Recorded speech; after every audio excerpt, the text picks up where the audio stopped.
Good evening, ladies and gentlemen, and welcome to our webinar.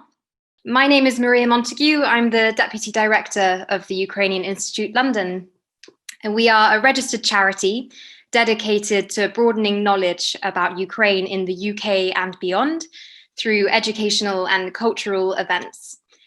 And we are solely funded by ticket sales and donations. So we're really grateful to all of you who have booked tickets for this evening's webinar. It's really important support for the Institute. And it also allows us to be able to hold at least some events completely free, which we do as regularly as we can. So this evening's webinar is about what unites Ukrainians, which values and shared experiences unite Ukrainians. Both inside Ukraine and in Western media, Ukraine is often portrayed as a divided country, split along geographic, linguistic, ethnic, and historical lines. But several studies, including the ones that we're going to hear about this evening, have shown that the societal makeup of Ukraine is much more complex than an East-West divide. And tonight we'll hear from our panel about some of the common values that unite Ukrainians across the country, regardless of what language they speak or where they come from. And this evening's event is going to be moderated by Ursula Wolley, who is a trustee of the Ukrainian Institute London.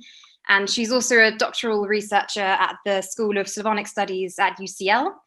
And there's actually quite a lot of overlap with her research and this evening's discussion. Hi, Ursula.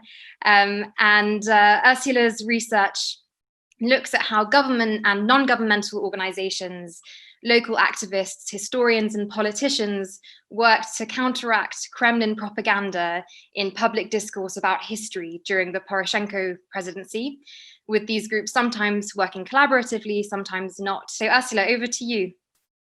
Thank you very much, Maria, for that introduction, and welcome to everybody.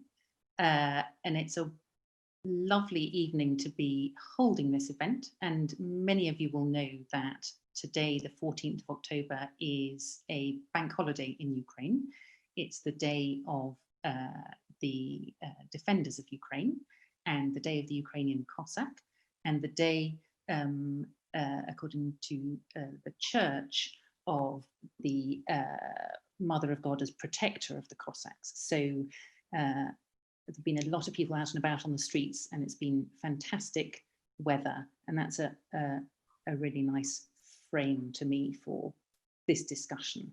I'm delighted to welcome our panelists this evening, Peter Pomerantsev, who many of you will know, one of the co-authors of the report that we're going to discuss, the author of Nothing is True and Anything is Possible, and a second book on propaganda, the name of which currently escapes me, which is also an important read. And with us are Anna Chebotariova, who is currently the coordinator of the Ukrainian regionalism project at the University of Gallen in Switzerland, which has also been working for many years, several years at least, on this area in Ukraine. And Vira Kostenko-Kuznetsova, who is a program maker, a TV program maker, and is currently working on a USAID project called the Ukrainian Confidence Building Initiative. So I'm delighted to welcome all our panelists. And standard format for the event, our speakers are going to all speak to us not for too long, for 5 or 7 minutes or so, and then we'll kick off the discussion between us. You are very welcome at any stage during the discussion to put a question in the Q&A, and we will pick up on those towards the end, but do feel free to add something to the Q&A as soon as you think of it, so that we don't lose it. And we'll try and get through as many questions as we can. And I'm very excited to be discussing this rather complicated area, but one which I think the report, the Arena Centre report from LSE, gives us a lot of optimism for which to deal with it going forward.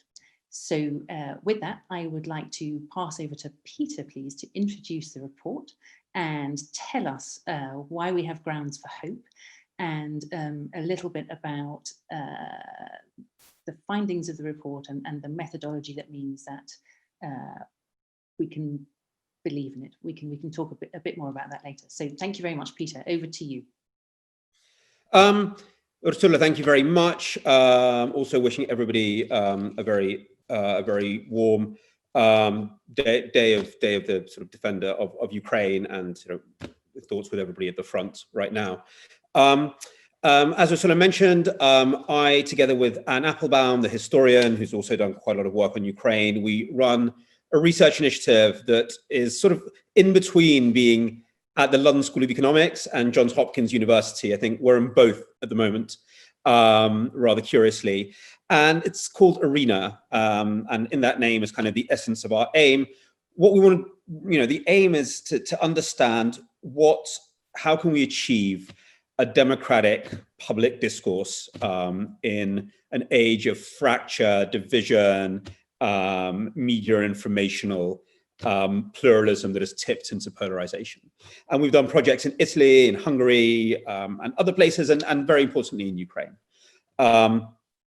So our topic is polarization, and our aim is to use the tools of sociology to understand audiences better, and then to work with journalists to create content that reaches audiences that might be on very different sides of the debate, might live in different realities, might be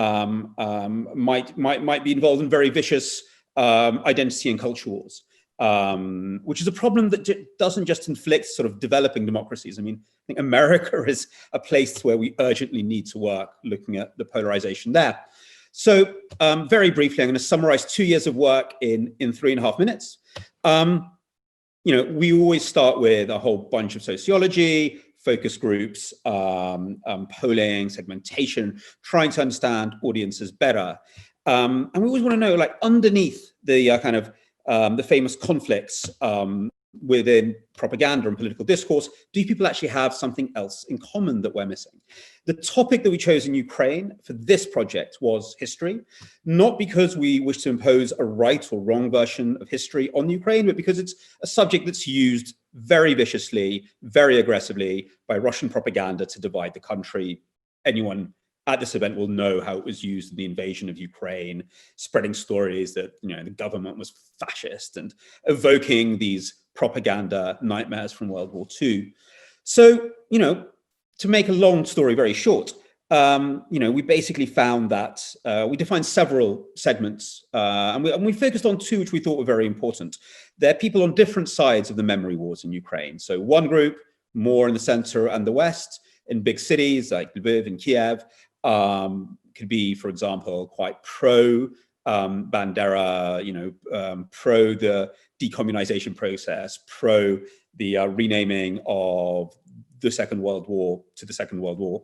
And the other side are also people in large cities, in Kharkiv, in Odessa, in Kramatorsk, who are on the other side of these very divisive conversations. But both groups, underneath the surface, we found had very similar value systems, very, very similar worldviews, very similar aspirations.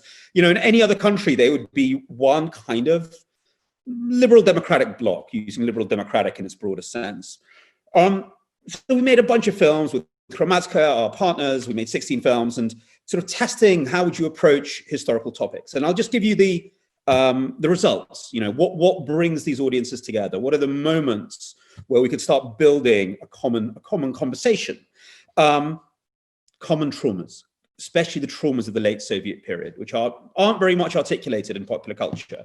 Chernobyl, Afghan war, basically all of Lyudmila Alexeyevich's books. Take them and start making them into popular television, which is possible. People loved the HBO Chernobyl series in our focus groups. They loved it because it was their lives. It was morally ambiguous. It was nuanced. It wasn't judgmental, and it was something they could really, really relate to. But why isn't it being made by Ukrainians? Was kind of the question. So common traumas, but not just traumas, also resilience. Everybody was so proud of having survived these traumas, of being, adaptable, of finding ways through. And also with that came a very Ukrainian idea of security. Yevhen Klibovitsky, the great Ukrainian thinker, calls it human security. It's not a Russian idea of security, which comes from the great big Tsar. It's a case of security for yourself, for your family, for your little community. And of all the human rights that Ukrainians seem to value in our survey work, it was the right to security, what they really, really, really valued. With that, I would also add something else, which is a form of storytelling, which I think is so, so important. There is sometimes a tendency to impose a right version of history. And I do think maybe some audiences in Ukraine may be a little bit tired of the next power coming on saying, this is the right version of history. No, this is the right version. Now, getting the facts right about history is super important. I do not for a second, say that's the wrong thing to do. But in terms of storytelling, in terms of television, in terms of, generating a real honest and heartfelt conversation, we found that bottom-up storytelling was much, much better. If you told complicated stories about very divisive things, like Wolley, for example, through the stories of people who are caught up in these events, stories which break binaries, which try not to sort of kind of say who was right and who was wrong, but explain the sort of the complex situations, the morally ambiguous situations people got into, we found that audiences came together and a lot of kind of prejudices were lifted because the stories were genuine and came from the bottom up. Look, I've just summarized 2 years in 7 minutes, which is already too long. I've already gone over time. So I'm sure we'll explore much more. That was just a teaser. There's a 90-page report available in Russian and Ukrainian, which I'm sure everybody will read every line of it.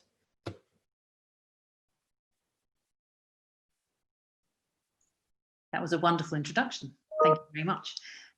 But before we go on to Vira, Peter, can you tell us a tiny bit more about the films that Hromadske made to test your ideas about how people segmented and the way that you segmented different groups, which cut across the way people usually think about Ukraine, East and West, that your different generational segments, because I think that's really important for understanding the research.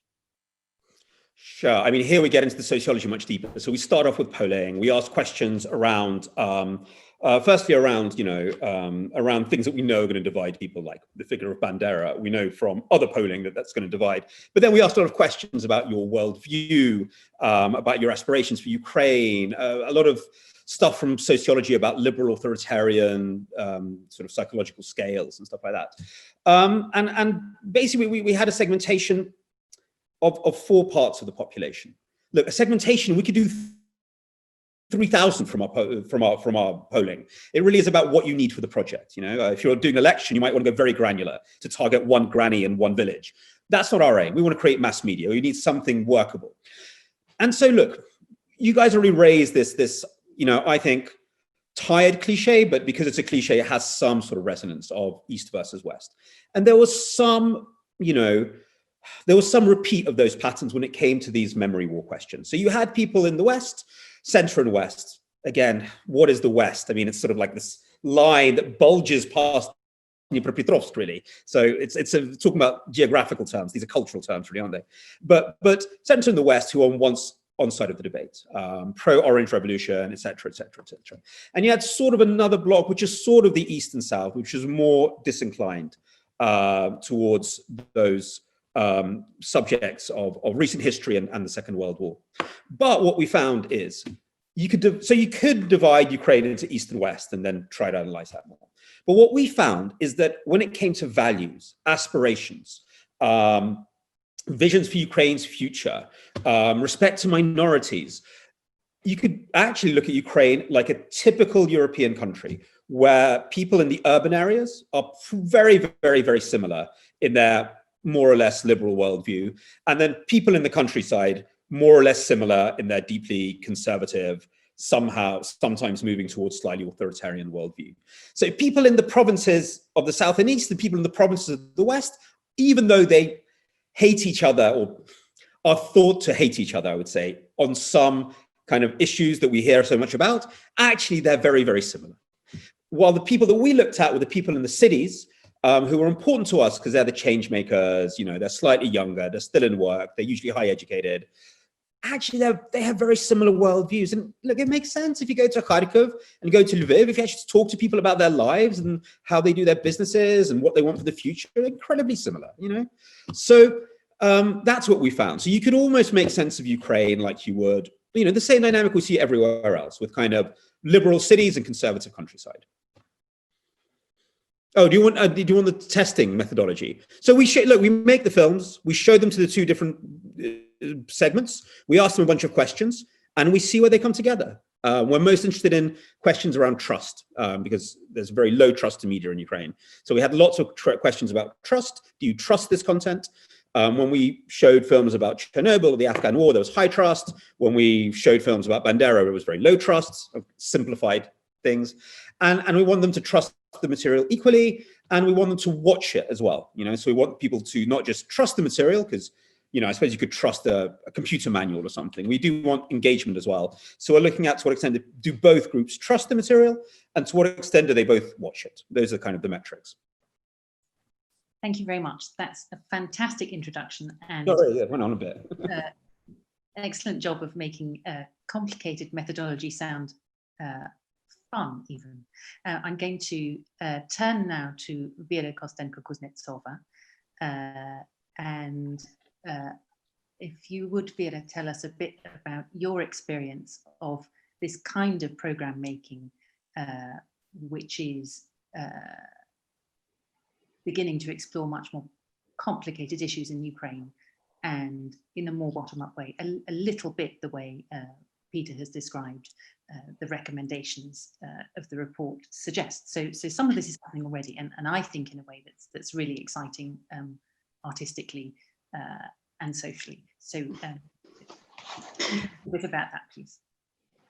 Yeah, thanks. Good evening, everyone. It's really nice to be here and to talk about our work. So I'll tell a bit more where exactly I work and what we do, just to give the background. So I work at the Ukraine Confidence Building Initiative, supported by USAID Office of Transition Initiatives. It's a separate kind of part of USAID in Ukraine. It goes to different places where conflicts are. And the UCBI started in Ukraine in 2014 with the conflict as the humanitarian program helping IDPs and hosting community.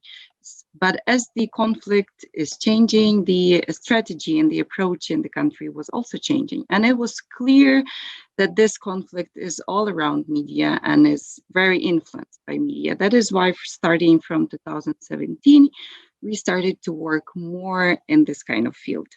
And we did a very insightful research back in 2017, really qualitative one with focus groups and lots of face-to-face interviews, mainly focused on the media consumption, how people watch video, like how people watch TV, what exactly they're listening to, all of that. And just in short, the results were very interesting because it was clear Ukrainians are really well educated. They know who are the owners of TV channels. They clearly know the narratives and why they're pushed through different kind of TV shows. And they're really, really tired of the politicized shows, of the depressing news, and of the situation as it is in this country. People are just very tired.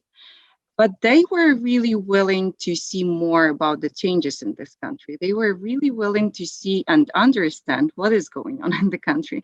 And they were clear in saying that they need more entertainment that is talking about some changes in the country. That's how we decided to work a bit more in this field. And that's how we went to organizing a project called Pitchie, and that's an open pitching for creative industries in Ukraine, where we set topics. And the first Pitchie was back in 2018, and the topics were uniting Ukraine and positive changes. We had 7 winners, and one of the winners was the historic drama series called There Will Be Humans. And I really want to share with you a trailer of this series and talk a bit more about it later. So let's watch the video.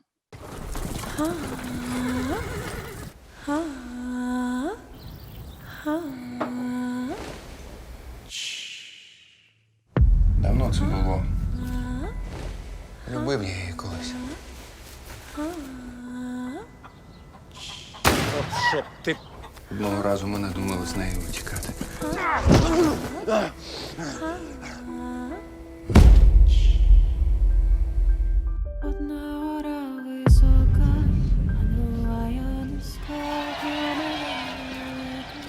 Василь? Не сподівався. Чи думав, що вже й на світі мене нема? Ти наймітом ходив, а тепер нам вказувати? Василь Ганжа, голова сільської ради в Тарасівці, щоб по порядку жили і власть поважали. Чого треба? Щоб ти зброю здав. Влада пальцем кивне, а ти з себе шкуру здирай. Бог вас покарає! Брат не винен! Через вас усе село цапом від вовену зроблять. Я вас не пам'ятаю, і мама померла молодою в пожежі. Хто її справжній батько? Кажи! Олеся, невинна і чиста душа. А я зачитивно, так? У бандитів перестріляв. Третій універсал. Читайте, хто вміє. Батько, може краще здатися. Але жити. Та це вони вдерлися до тебе, як вовки дикі. І треба не гнутися перед ними, а морду йому всмалити.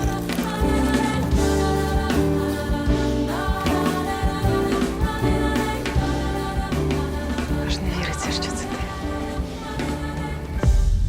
І за кого ти будеш воювати? За свою країну. It's much better if you watch it not through Zoom. But I would say the decision to support this TV series was really complicated back then. In 2019, we were deciding because the historical drama series is something that could also divide Ukrainians. You know, if you talk about history, it's very complicated. What was good about that show back when we were thinking about it is that it's built on a novel. It's built on a real personal stories of people who lived in a small village. And it's built on the story of the author of the novel, Anatoly Dimagov, his family. And that's what exactly what Peter was saying. These are the real stories of Ukrainians. And actually, if you look on the story, you can see that the stories of those people who lived back in those complicated years, starting from 1920s to 1933, a very complicated year for Ukraine, Holodomor year. These were stories that actually people in Ukraine live through right now. And that's how we decided not just to support the development of the series itself, but also to support the promotional campaign for it. We created separate stories where the actors of the series were talking about the situation in the country right now and how it is connecting with the situation that was back there. At the end, we have right now more than 800,000 views on YouTube for this TV show and lots of positive comments saying this is the content that Ukrainians need right now. And this is something that exactly makes you feel Ukrainian. And that's something that unites Ukrainians. So generally speaking, we're working in this kind of field. I would say this is one of my favorite projects, and I would recommend everyone to watch it. But we develop more, and yeah, I'm ready to talk more about that. Vira, thank you very much. That was indeed a great. That'll be something to look forward to when it. I think we can view it now, can't we? Yeah. There is a YouTube link. You just can watch it on YouTube. I'm not sure about English subtitles. That's something I'm still working on, but hopefully they will be there soon. And incredibly exciting to look back even 5 or 10 years and think the idea that something that explored something so painful and that politics was so painful that people, at least a portion of the country now wants to try and deal with that with this kind of artistic output. I think that's extraordinary in terms of how it shows us that, the journey that the country has been on. So thank you very much for that. We are now going to turn to Anna Chebotariova, who is a researcher, I think, at the Center for Urban History in Lviv when she is not working on the project in Saint-Gallen, possibly both at the same time. Anyway, the Saint-Gallen project has generated fascinating data over the last several years on all the changes in Ukraine, including a lot of data about people's different approaches to history. And you could go on about that, I think, probably for about five hours. But can you give us a taster, Anna, of the take of the Saint-Gallen project on this kind of area of how people are more united than noisy international public discourse might have us believe, I guess, is probably the polite way of putting it. There's a very different story when we dig deeper, and there's a very different story when we try to understand a bit more clearly. So it'd be lovely to hear just a taster of what your project has been doing. Thank you very much, Ursula, and thank you to Ukrainian Institute in London for the kind invitation. I'm very happy and privileged to now it's good. To present the collaborative project that has been going on for actually several years already. I'll really try to be brief and to maybe get you interested and tell you where you can find out more. This project has united historians, sociologists, and literary critics, and also scholars from other disciplines. And as you can see here, the geography from different countries. And the main idea was to propose a transcultural and interdisciplinary approach to the very politicized and highly debated question of regionalism in Ukraine and what it means. And it has been coordinated by the University of St. Gallen. What was the starting point of our project? What was the problem that we identified? As you know, in political discourse, but also in academia, there has been a widespread belief about the sharp east-west, or sometimes more nuanced divide that does exist in Ukraine. And very often this question was presented in a completely simplified way. And there is something that we call methodological regionalism, is the idea that you take region as a container and as a starting point of your research. And in fact, many scholars criticize this approach because it actually may influence very much the findings that we have, and different regional frameworks can produce different substantive findings. So basically, every definition of a region can produce a certain borderland. And we wanted to challenge this approach and to look on regionalism in Ukraine from interdisciplinary, but also more from a bottom-up and grassroots perspective. And we had a group of scholars working on different topics that you can see on this screen. They are quite diverse, but we also tried to bring these topics together and look on complicated and complex correlations and dependencies. So the backbone of our project was 3 sociological surveys, which we conducted in 2013, 15, and 17. And we really couldn't have imagined when we started it that we would capture such an interesting, but also such a traumatic and problematic period in the history of Ukraine. And what is also special about this survey is that the sample that we casted of 6,000 respondents allowed us to look on the questions that we asked from oblast point of view. So majority of sociological surveys use the sample that kind of requires macro-regional divides. So you pre-design it when you analyze the findings of your survey. In our case, we had the possibility to look on this in a more nuanced way. But also, apart from a survey, we used mixed method research and gathered substantial qualitative data, such as in-depth interviews and focus group discussions. And now I wanted just to give you some findings that relate to the topic of this seminar, but that also show us how more nuanced the data becomes when we go from a macro-regional level to the more micro perspective. So, for example, here it's just to give you a gist of how the perspective changes. You can see the question of Russian identity, which we asked in 2013. So, to what extent people felt Russian, from not at all to very strongly. And when we see the macro-regional pictures, it's very stereotypical, but in fact, the picture becomes much more kaleidoscopic when we go to the level of oblast. And we even experimented with mapping this question as a heat map. And in this case, you can see that indeed there is no like very clear regions, but a more complex picture.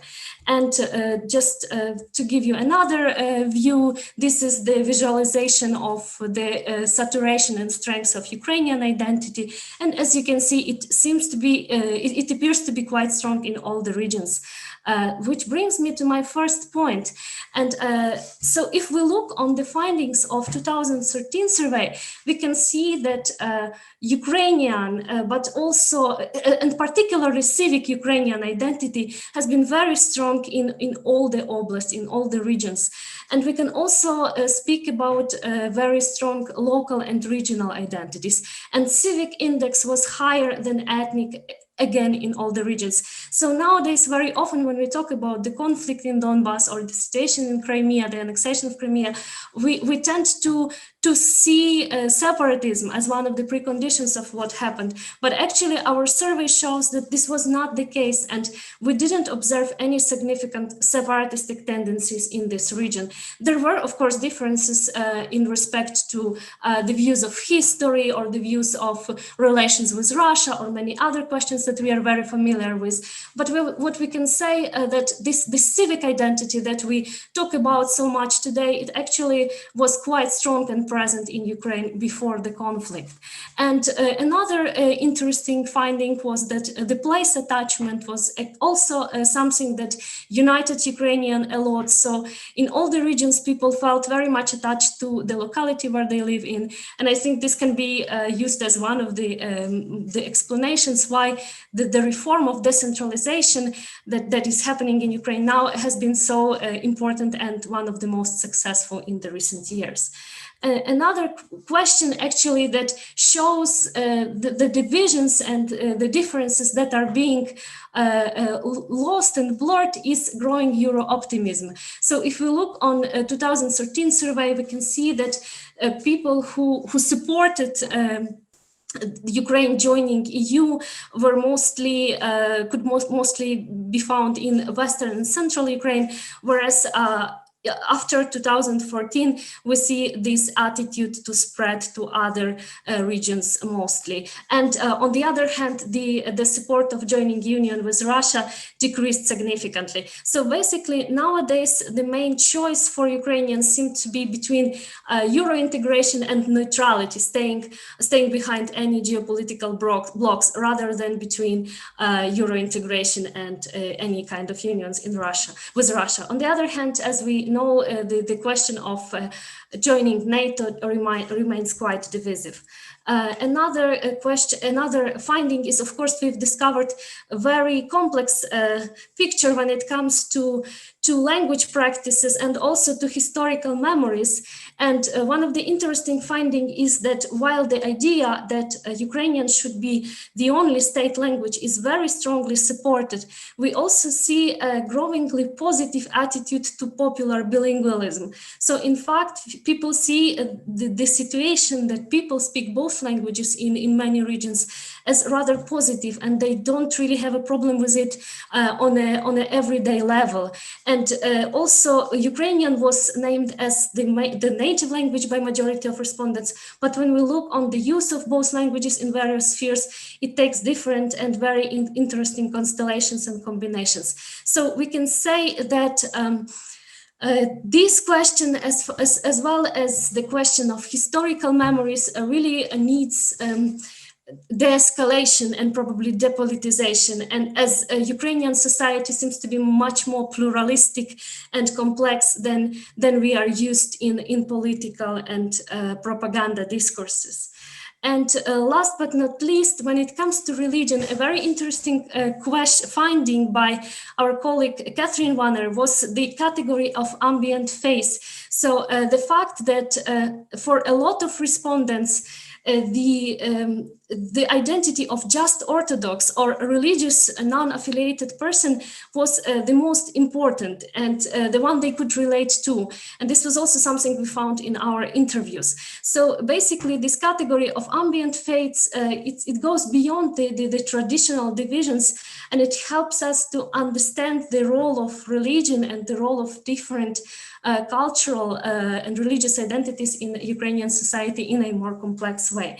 So long story short, as we can see, we couldn't identify any clear-cut macro regions, and therefore we argue that geographical approach to Ukrainian regionalism overlooks a lot of complexities, and we need a more cultural approach to this question.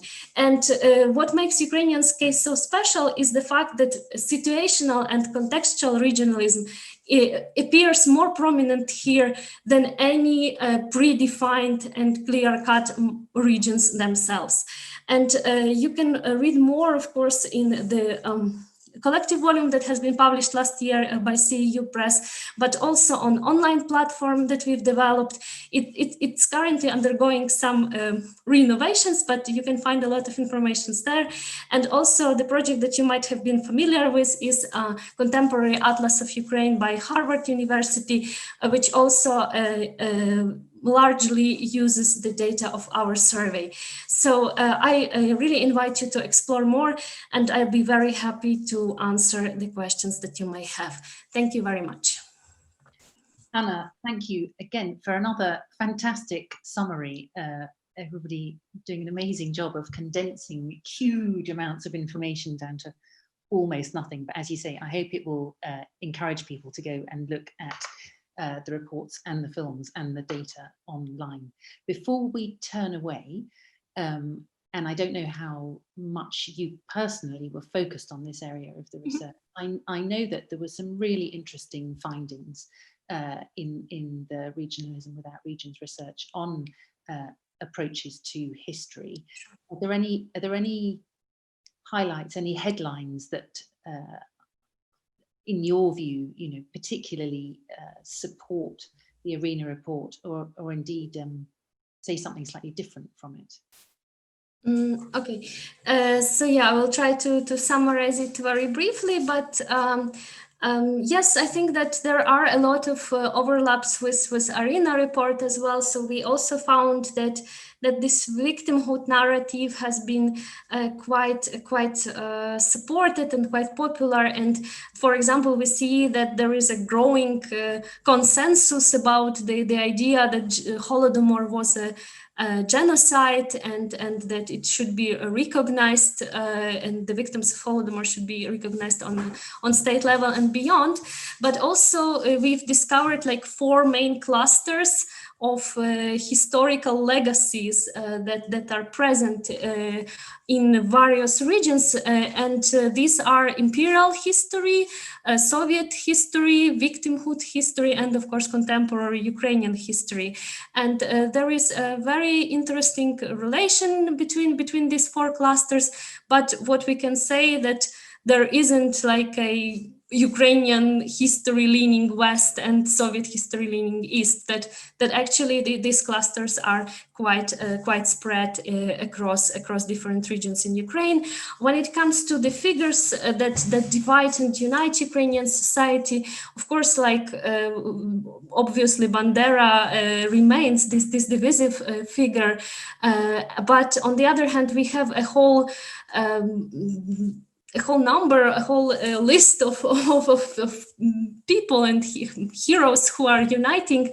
And well, first of all, most of them you could find in the wallet of any average Ukrainian. So this would be the princes of Kiev and Rus, the writers such as Shevchenko or Lesya Ukrainka or Ivan Franko. So I think that this banal nationalism really works, but also these are are the figures, the ones that were popularized in Soviet times. So we know that of course to a certain extent, but both Shevchenko and Franco and Lesya Ukrainka were kind of included in the canon of Soviet Ukrainian history.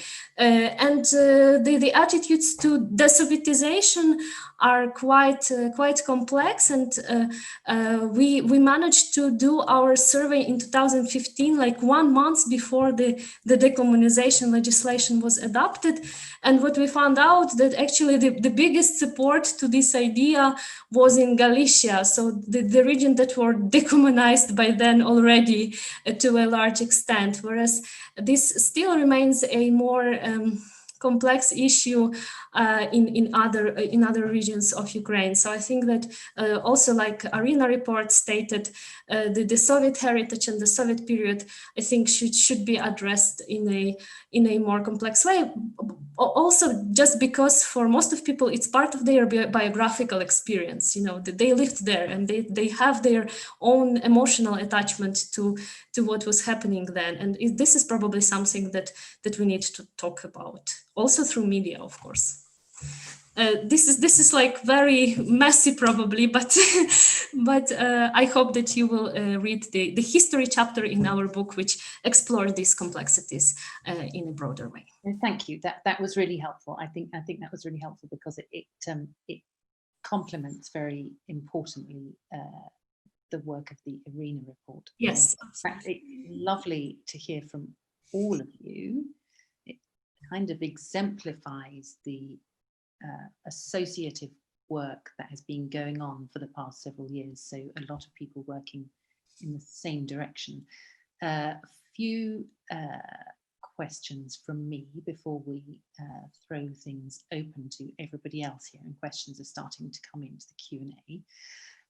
I have to play devil's advocate briefly, of course, and I'm interested in your views personally, I guess, as well as professionally. And let's be really provocative and remember the president's New Year's Eve address when he said words to the effect of, are we worried about street names anymore? Are we worried about historical memory? Does it make any difference? He famously said. And I guess I'd like to put a more positive spin on that and say, do you all feel that it's still a central problem? Or has there been such good work done?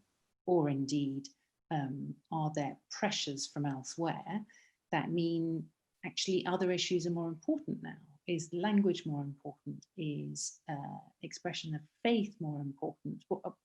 What do you all think? Or do you think processing history is so important for society and psychologically that it still needs to remain central? I'd be really interested in your views. Who would like to start on that? And do please all unmute. Yes.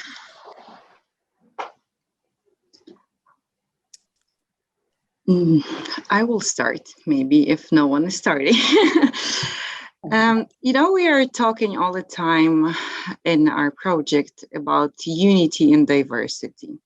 And this is something like a very standard and stereotypical approach, but this is really something this country needs. And that's, I think, all the researchers show. We actually base most of our programming on SCORE research in Ukraine. But Ukrainians are really different, and everyone's history is really different. People from Western Ukraine have different childhood than those from Eastern Ukraine, different kind of cultural heritage, all of that. But as I cannot say what president was thinking about. I would say we definitely need something that unites us. And what Peter's research shows, and all of the others, and some of the projects that we are doing right now, shows that there is something in us that unites us. For example, other projects we were doing is called Borscht. and it's about borscht, about Ukrainian food. And it moved from being just a travel show around Ukraine, talking about different recipes all over Ukraine, to a big movement that now we are fighting for having the borscht called Ukrainian heritage officially. And we will try to do that officially said in UNESCO and everywhere else. Now it's in movies. And like, from what we do with, for example, borscht, we see that, of course, there are things that are uniting Ukrainians. We just have to explore them more, and we have to talk more about them. And we can say good or bad things about our president that is right now, but he definitely knows how to unite Ukrainians. That was what we saw from the elections.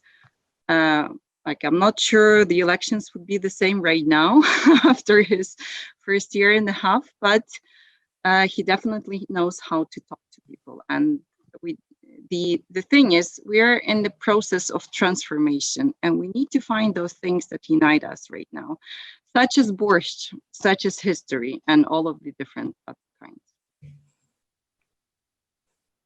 Thank you. Thank you. Peter, Anna, your thoughts on whether the history problem has been sorted, and whether the goalposts have moved or not. Okay, I can continue. So I do think that the history problem hasn't been sorted yet, and as we can see, probably as long as the war on the east as long as the Crimea is annexed, it won't be sorted completely, because first of all, it's very much weaponized in the current conflict, and by Russia, but also sometimes by Ukrainian side, and this creates new tensions and new problems around these areas. And well, my critical comment is like, we are talking about uniting Ukrainians, but what do we do about the occupied territories of Donbass and Crimea? Do we forget about them, and build a new narrative of Ukraine that is, available as okay? Or do we also try to include the people from these regions as well? And how do we do that? How do we address them? So history unfortunately remains a weapon, but I think that we as scholars and as activists can do a lot. And my take would be, first is like, meeting, talking as much as possible. Our survey shows that Ukrainians haven't visited each other regions too much. So most of them actually have been to Kiev and to Odessa and to Crimea, like for holidays. Some travel to Lviv, but there is not so much actual communication going on. And this is something that really needs to be developed, because it also helps to elaborate empathy and, the ability to listen to each other and to each other's stories, personal stories, which, as Peter has also shown, and Vira, are very much appealing to people's feelings. And second is, I would say, the focus on local history and local identities. As I've shown, this is something very important and very strong in Ukraine, but also it gives us a framework of inclusion, because local history of any Ukrainian city or town is also about minorities. It's also about Jewish history, Polish history, the history of Russian Empire. And I think that while building this uniting Ukrainian narrative, we can find a lot of inspiration in local history, and which can really help us build the more inclusive vision of who we are and what Ukraine is and will be in future. So that two great answers, suggesting there's still a lot to be done, but feeling very positive about it. Rita, I remember when we were talking a couple of days ago, and you were saying that history had been one way, had been one kind of perspective, one kind of vector, one slice of the pie, but there could have been different ones. Well, how do you feel now, 2 years on? Have the goalposts moved, or not necessarily? It would be your impression. I'm so sorry, you cut out for a second, so I didn't hear the whole question, but I'll answer what I want to answer anyway and pretend, Go ahead. No, but like talking to the previous one, I was thinking, look, overall, I think Vira put her finger on it. Ukraine, like a lot of other countries, will just need to learn with different histories, and they will live side by side, in the sense that people have different experience, and those experiences won't even fit into those histories very, very neatly either. You know, how many Ukrainians have I met who tell me one granddad was a banderat, the other one was a commissar, and you know, they're both inside of me. But what we found in our research is that you can talk about history without kind of like falling into these identity wars or confusions, but you can use it as a way to kind of think about the future as well, because where Ukrainians are united, as both Anna's research shows, our research shows, and many others, is this quite a common idea of the future, which is Euro optimism, let's call it that, which really is something that most of the population you know, agree with. And we found it very, very interesting. So when we would ask like people who are a bit nostalgic for the Soviet Union, questions about like, you know, specific problems in the Soviet Union, so censorship during Chernobyl, or the lack of soldiers' rights during the Afghan war. And we would go, do you want to see that lack of rights in the Ukraine of the future? They go, of course we don't, that would be awful. Then we go, do you think the Soviet Union was great? They're like, oh, yeah, it was great, it was great. So look, people live in in huge contradictions, you know, and you know, their attitudes towards history don't often, you know, fit into neat little packages. And that's fine, because there's personal stuff. There's a million and one things going on there. But the way to make it, I think, something productive is to turn it into a discussion about the future. What in the past do we not want to see repeated? What are the lessons that we want to take forward? And of course, that's very, very different to the Russian discourse, where there is very little talk about the future, kind of disappeared over many years. So I think, you know, I do think it's important to engage with history, because, as Anna said, it's weaponized all the time. You can't ignore it. However, as a kind of overall philosophy, I'd like it to be, how can history be used to build a discourse around the future? Yes, which sounds really neat, but is something that I think would be wonderful to discuss in more depth. But I think what we should do now, because time is getting on, there are a lot of questions coming up, and some of them are quite specific. So let's take questions from different members of the audience, and then maybe come back to the VEX question, which I'm really interested in hearing from particularly Peter and Vira as journalists about, which is how is this positive journalism going to work when, from the layperson's point of view, journalism thrives on conflict? And I'd be really interested to come back to that later. But can we now turn to some questions from members of the audience? And the first one is actually coming up from Volodymyr Pavlyuk. Can Volodymyr Pavlyuk ask his question live, or shall I read it out?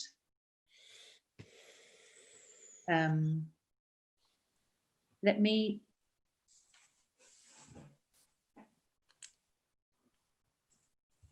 And if we can't get his picture up, let me tell you what it's about. It's going back to the Arena report, and in particular, the film clips that you made and that you showed people. In fact, that Hromadske made about Chernobyl and about Afghanistan and about Bandera. What did you show people to get the reaction that you did?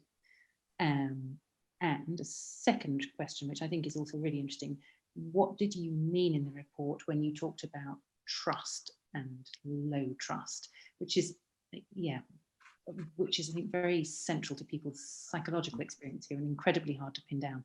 Can you tell us a bit about that? And Volodymyr, I'm sorry we couldn't get you up to ask that question in person.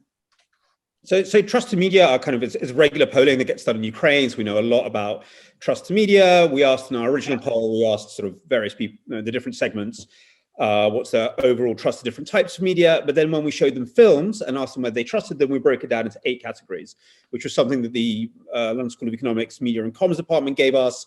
And there's like, I can't remember it offhand, but you're looking at accuracy, bias. There's like 8 factors. And then you do a combined score, or you can focus on a couple of them, depending on what you want to look at. The Bandera films that we showed were actually very, very good films. They were control films that we used they were quality films, short ones. These are all short Facebook videos, like 5-6 minutes long, but they were from regular Ukrainian channels. And we showed them that. And trust was low on both sides, but also trust was very different, between the two sides. So Chernobyl, I think we made 2 or 3 films. It was very interesting again, though, it's a large report. And if I make a mistake now, go and have a look in the report. There'll be more there, or I can always share the raw data with you. And by the way, I should mention maybe my colleague Maria Montague, who doubles up as a colleague of ours in ARENA and the deputy director of the Ukrainian Institute, might know this better than me and might be able to jump in. But it's a very interesting one. So we showed one film about censorship during Chernobyl, and it had like a man kind of telling the story who was one of the managers of the Chernobyl plant, or he was like working in the Kiev administration, talking about the role censorship played and telling people or not telling people about what was going on. And he came out with quite a lot of kind of judgments about censorship in the Soviet Union. That film, if I remember, did less well on trust than another film we made, which was just the story of IDPs telling about their experiences, which were mixed. And it was again, look, these are 2 films. I wouldn't read too much into the statistics from 2 films, but it was a pan that we saw, something I'd like to look at much, much more. Again, that kind of top-down figure on authority, trusted less than a genuine bottom-up story, which doesn't seek to pass judgment. The judgment's implicit because they had, fairly shocking experiences a lot of the time. But it's not someone finger wagging going, Soviet Union bad. They just tell the story and let the story tell itself. So that was very interesting. With soldiers, it was a very concrete story about soldiers' mothers and how soldiers were killed and the lack of rights they had. The whole, Zinky Boys kind of story. And it was about that. Again, it wasn't trying to make some huge judgment about Soviet imperialism. It was just like, people had, the poor soldiers died with absolutely no protection and no rights. And that was it. And that really penetrated. That was these kind of universal motifs, they work really well. We also did a story about the miners' strikes in 89, 90. Which did really, really well, because on the one hand it was a very Ukrainian story, a story of full of Cossack vigor, of standing up to the authority, but it was about it was about miners in Pavlograd who spoke Russian and kind of showed that this sort of defiance, which was always mentioned to us in focus groups, by the way, as something that all Ukrainians felt defined them. It's something that's common throughout the country, not just in the rebellious heartlands of Galicia. Thank you very much. Fantastic. I think we now have a question coming up from Scott Cohen. Scott, are you there? I am here. Can you hear me? Yes, we can. Okay. Anna, these questions are for you, if that's okay. Just the first one briefly, you had mentioned that NATO was a divisive issue in Ukraine. Does it divide along lines of East-West, people who identify as Russian, those who don't? Where is the divide there? Yes, the short answer would be, of course, that if we look on the regional map, we can see the Western Oblast leaning more pro-NATO as well as the Central, and these attitudes being more skeptical and more negative in East and South. But of course, there are also intra-regional variations in this respect. But altogether, the Russian speakers are more anti-NATO, whereas this pro-NATO attitude is more common among Ukrainian speakers and bilingual respondents. But also, of course, we observe a generational divide and urban. So the urban population and the people with higher education are also more supportive towards the idea of joining NATO. But my argument would be that still this question remains much more divisive than the attitudes towards the European Union. So that would be a short answer. Okay, and just the second question, you mentioned that there were 4 clusters of historical areas or historical trends, one imperial Soviet victimhood and contemporary. Other than contemporary, because that's almost too easy, do any of the other clusters have a particular influence over decision makers in the area of foreign policy? You're asking about the societal attitudes or about decision makers, because I think that this would be two different areas. Well, I'm coming from the perspective that decision makers base their decisions on their backgrounds and where they're from and the people that they represent. And so I'm wondering if the societal attitudes have an impact on the decisions that policymakers have take. Well, I think that Ukrainian policymakers, particularly Zelensky, I think they are very attentive to surveys. And recently, he even, our president, even announced some kind of survey that will be happening on the day of local elections, which really confuses the sociological community a lot because it's methodologically problematic, let's say mildly. But if we talk about from the point of view of survey, we didn't explore the relations, the correlations between this factor analysis of historical narrative clusters and the attitudes to foreign policy. So this is, I can have some hypotheses and I can have some thoughts on that, but this is something that could be explored using our data in future. Thank you. Thank you very much. And thank you, Scott, for your question. We are now, I think, moving on to Yulia Yurchuk. Yulia, are you there? Yeah, I'm here. Thank you. Good evening, everyone. And I have a question to all the panelists, and it's about the mediatization of history and how do you think this media logics influence history or history presentation? Because I'm a historian, but I'm very much interested how journalists, how filmmakers work with history. And I'm really very wants to know what you think about this. Thank you very much. Can we, Vira, would you be able to start on that one and Peter come in? I could use our example. So in the There Will Be Humans, again, we were very lucky. That was a novel written by Anatoly Dimaro. We just built it on that. But anyways, if you talk about, I think history for filmmakers is a very problematic question, because right now in Ukraine, we could say it's a uniting theme, but it's also a divisive one. It's all depends on how you are going to portray the event itself. And in our approach, how we do that, we invite historians who are working on these kind of projects. We invite experts, and we also try to test the complicated issues, because some of the historical events could be very uniting for people living in Halichina. But for those who are, as Anna mentioned, still staying on occupied territories, could be the events that would feel them not being welcomed in Ukraine. And that's why everything should be tested before it goes on the air. And that's how we are trying to work it. We invite experts, work with content, and we also try to test it through focus groups. Thank you. Peter, would you like to add to that at all?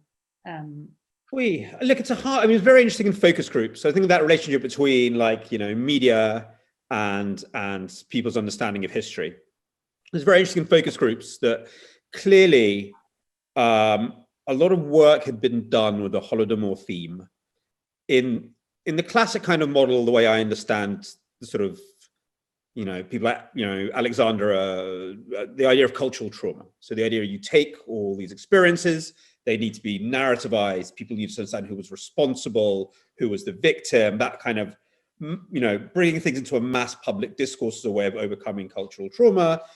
Holocaust is the great example of the 1960s. And That seems to have happened with the Holodomor. It was very interesting. Everybody had a story, a family story. Everybody kind of pretty much knew what had happened. And it was kind of ready, it was very personal. I'm not saying it was like learned by rote, but clearly some sort of, process had happened, which I assume was education, mass media, films, that had brought this event into public speech.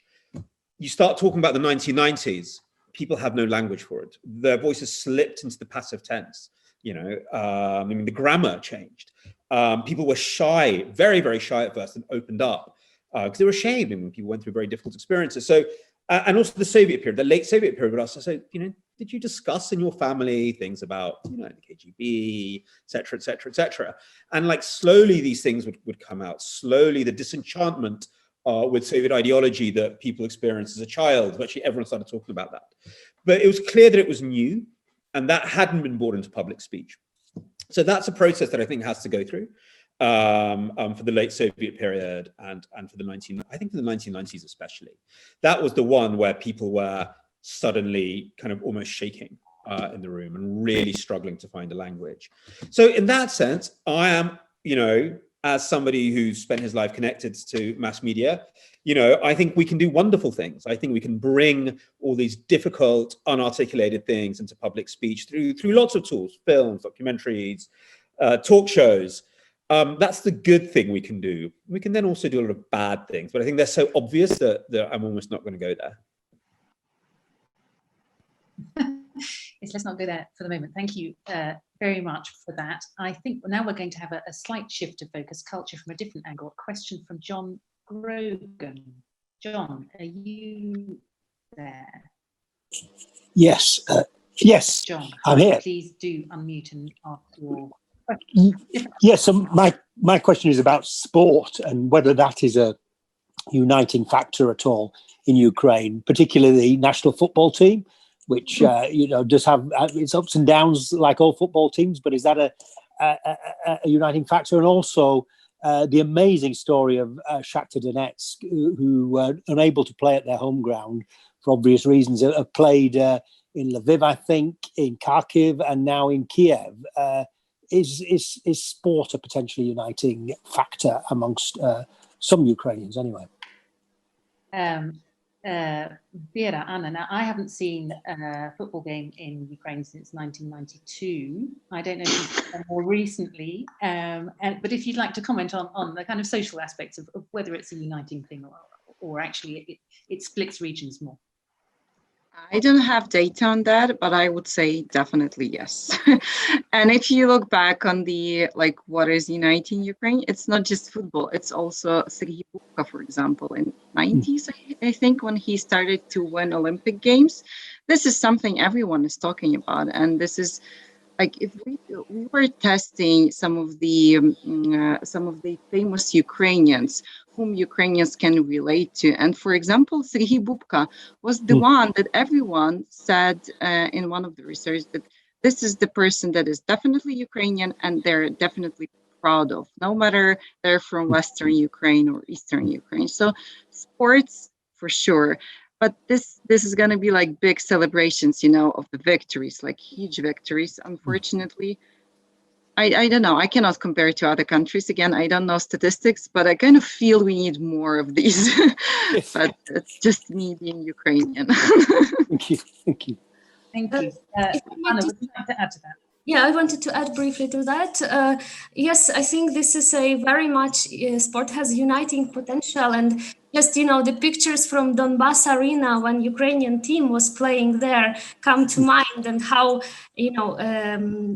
blue and yellow it was. And actually there are a lot of sociological studies that talk about the uniting power of sport. The only problem is that it can be very situational. So when the Ukrainian team wins, then everybody is super patriotic. But if they lose 7-1 to French team, I think it was last time, then these moods are less positive.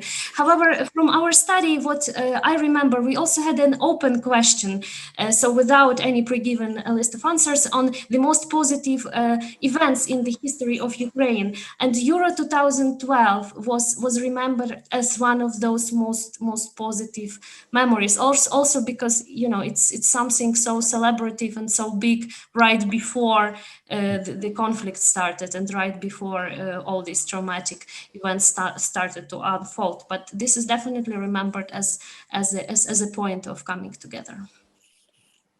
Thank you very much, and thank you, John, for your question. And now we're going to stay with culture in a broader sense again, and I think there's going to be a question from Yehor Bralian. Yehor, are you there, please? And this is more about Ukraine's international image. Can you unmute, and please do ask your question to the panelists. Yes, hello, could you hear me? Yes, absolutely fine. Yes, so my question is following. Could global historical and cultural heritage, for example, modern art, Malevich, Conrad, other businessmen from Britain, Belgium, France, for example, John Hughes, could be the instrument of Ukrainian media diplomacy and unite the Ukrainians not only inside the country, but also beyond the borders? Because I think that now it's time to formulate Ukrainian global narrative and also to connect global history and Ukrainian history. Thank you. Thank you very much for your questions. So yes, so about people who have arguably been appropriated by other people's imperial discourses, I guess, Malevich arguably by Russia and Conrad arguably by the UK. So how do you think, this is not your main area of focus again, but anybody got strong views about how they can be won back and used in the Ukrainian narrative? And I know, for example, that people have been doing work on Malevich in that respect for sure. But any reactions to that?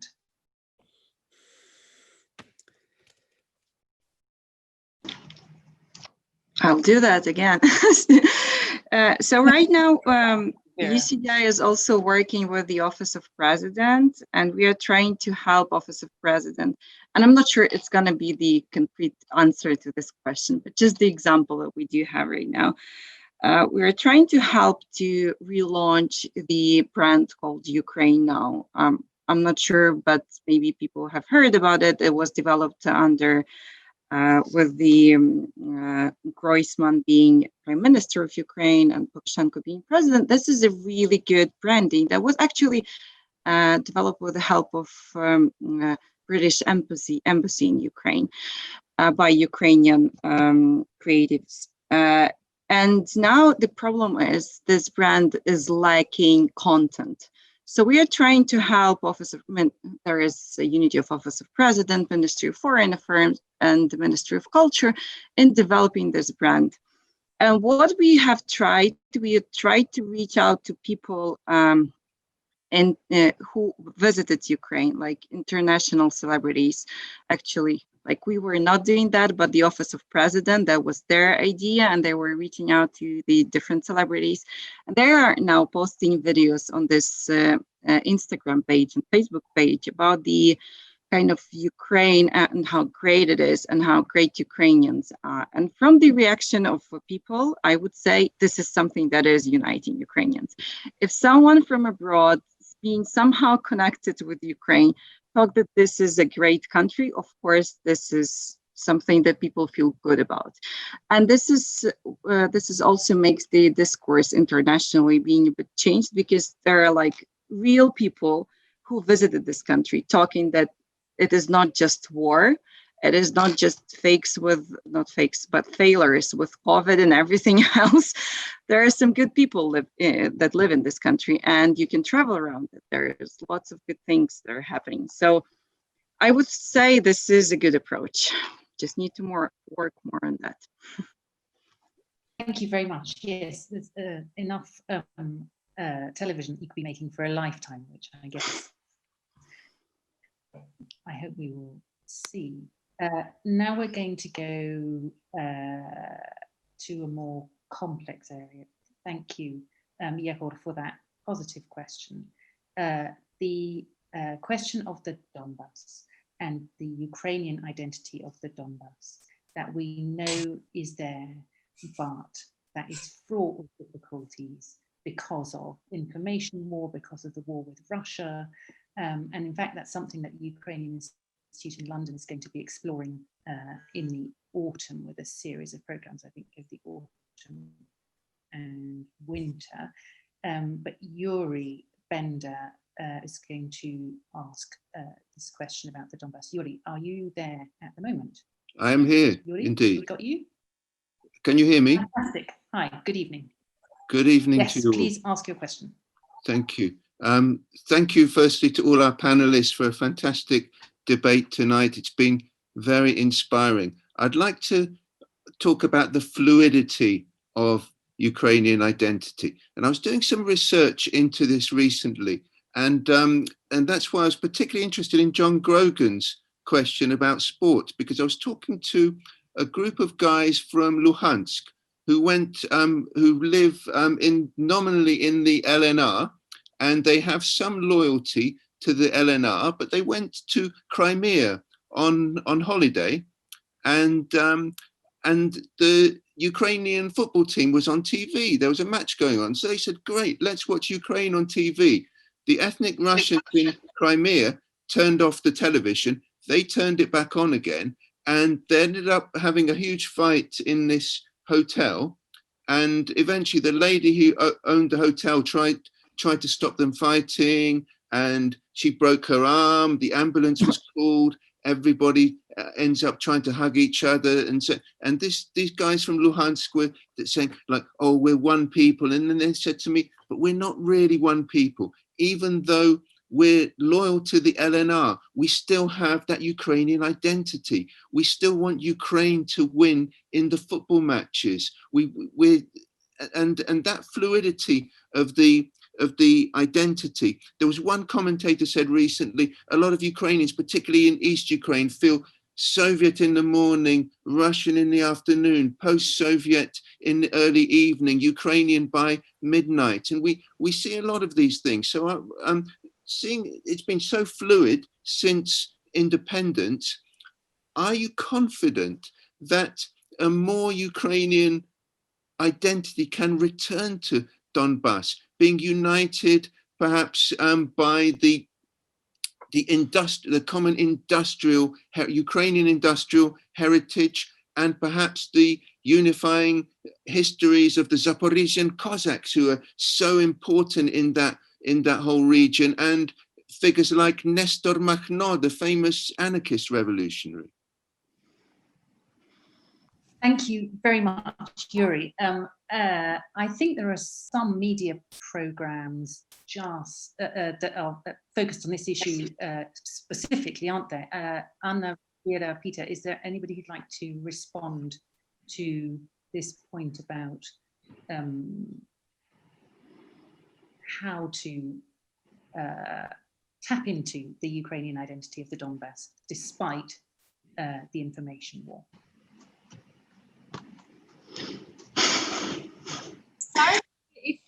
And then just to comment briefly. So, I think one of the biggest problems nowadays is that basically very, very limited sociological research or surveys or even focus group is being done in the occupied territories. So for a number of reasons. First of all, the security of interviewers, but also the reliability of the information and how open people would be, especially when we ask about such problematic and complex questions as, identities, belongings, and loyalties. However, of course, there are some reliable and good sociological companies that use, for example, computer-assisted telephone interviews to also talk to people in the occupied territories. But I do think that there are a number of uniting narratives, and you mentioned some of them.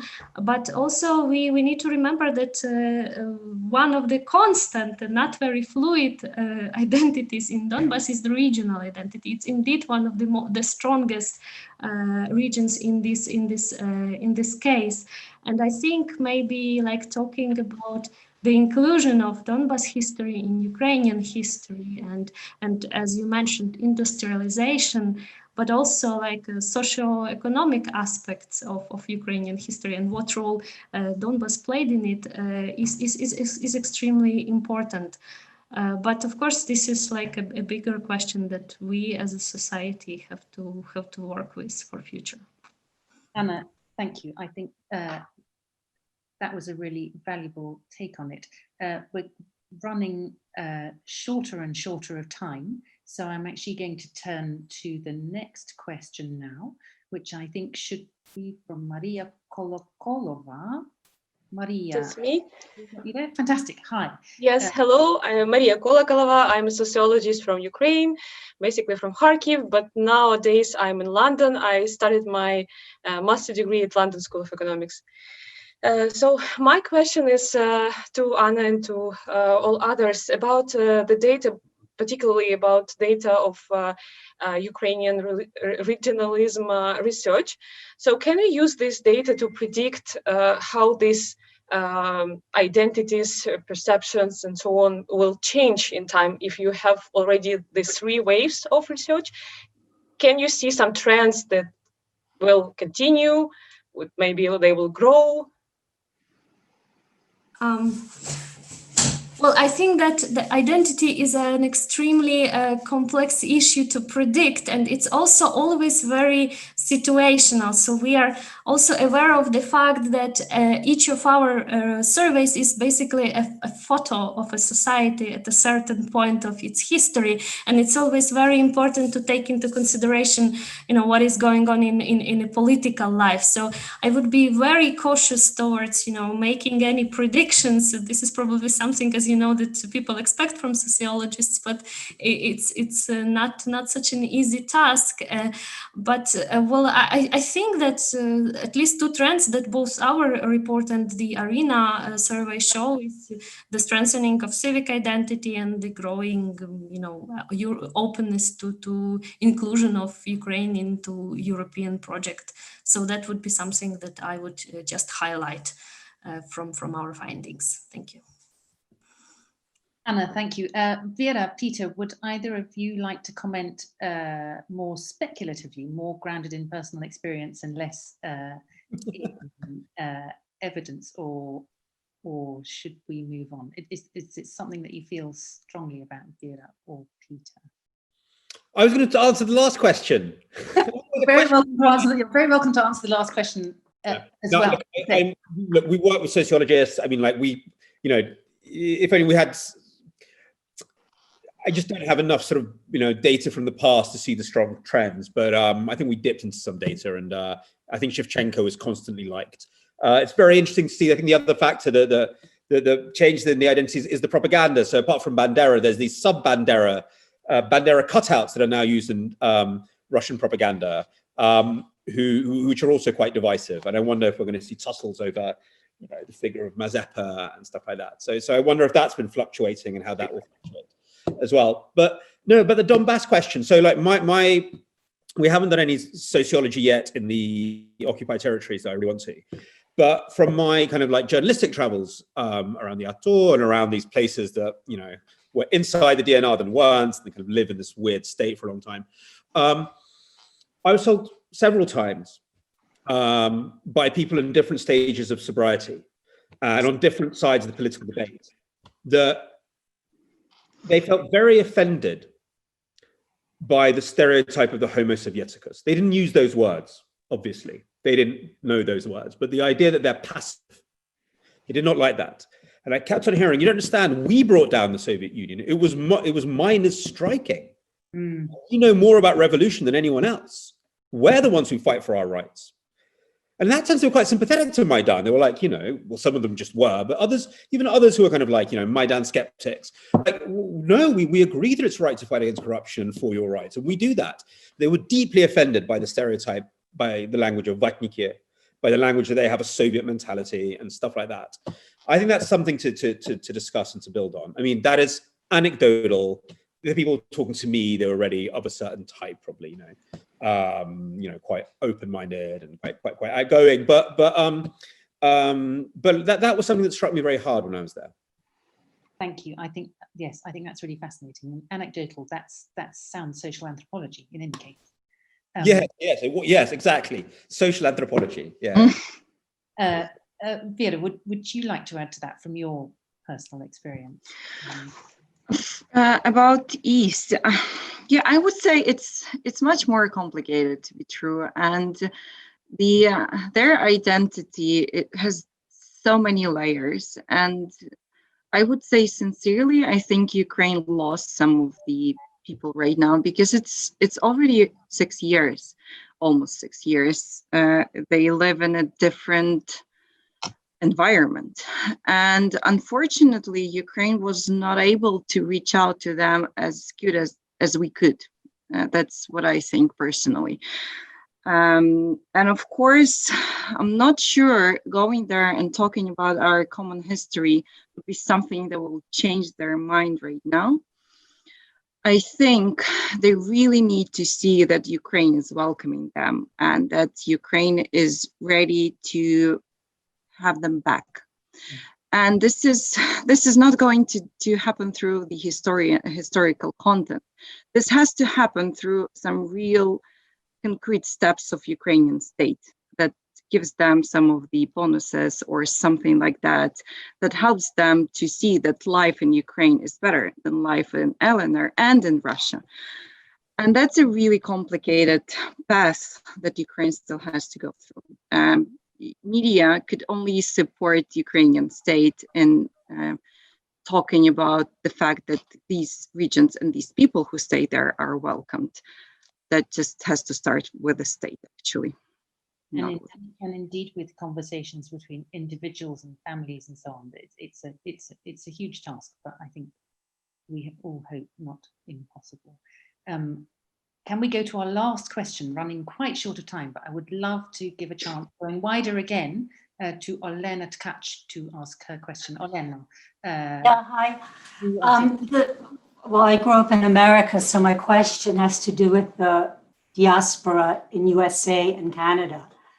And we've always been very supportive of Ukraine, absolutely raised and brainwashed on, the loveliness of the country.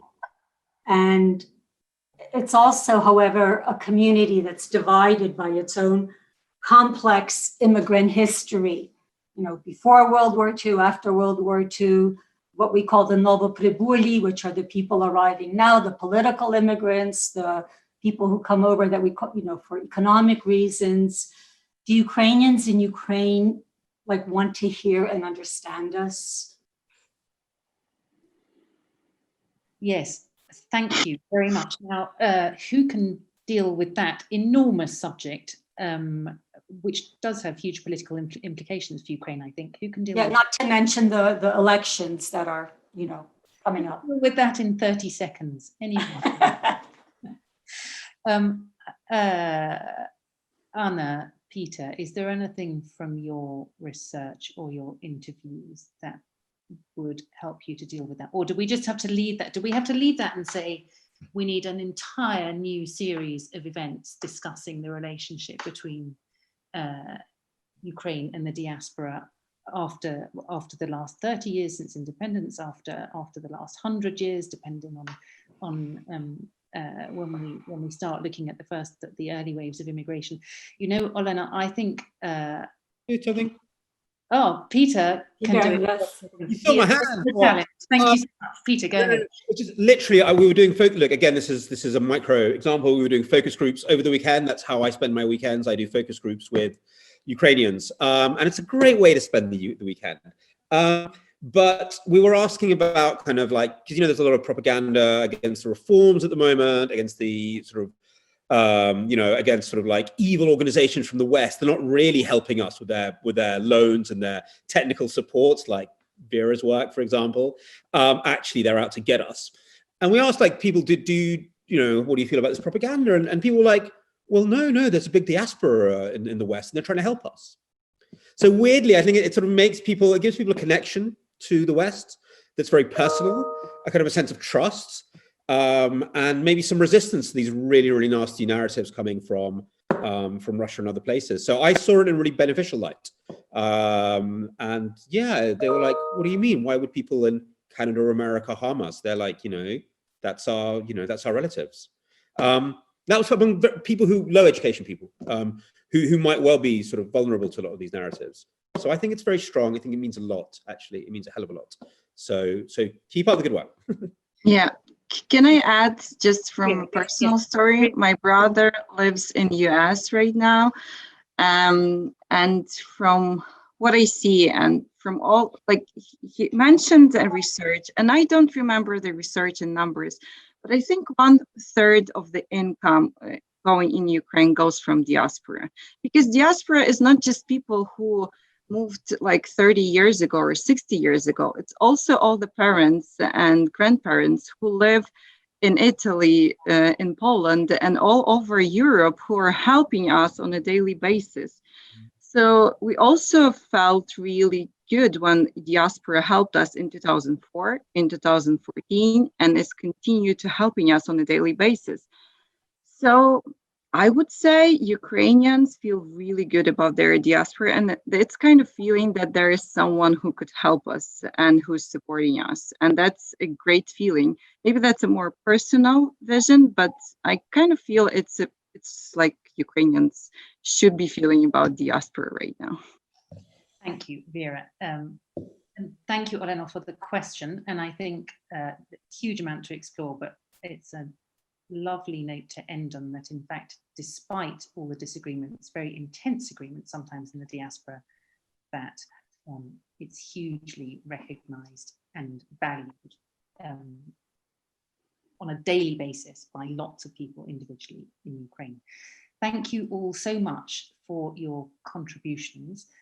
Thank you to our audience. I'm very conscious that we haven't got through all of the questions. We will have to return to this another time because it's a hugely important topic. Thank you very much to our panelists, to Anna Chebotariova, to Vira Kostenko-Kuznetsova, and to Peter Pomerantsev. Thank you all for sharing your experience and your expertise with us. And thank you all to all of you who've joined us from all over the world. And it will be lovely to get together in person at some time when the pandemic is over.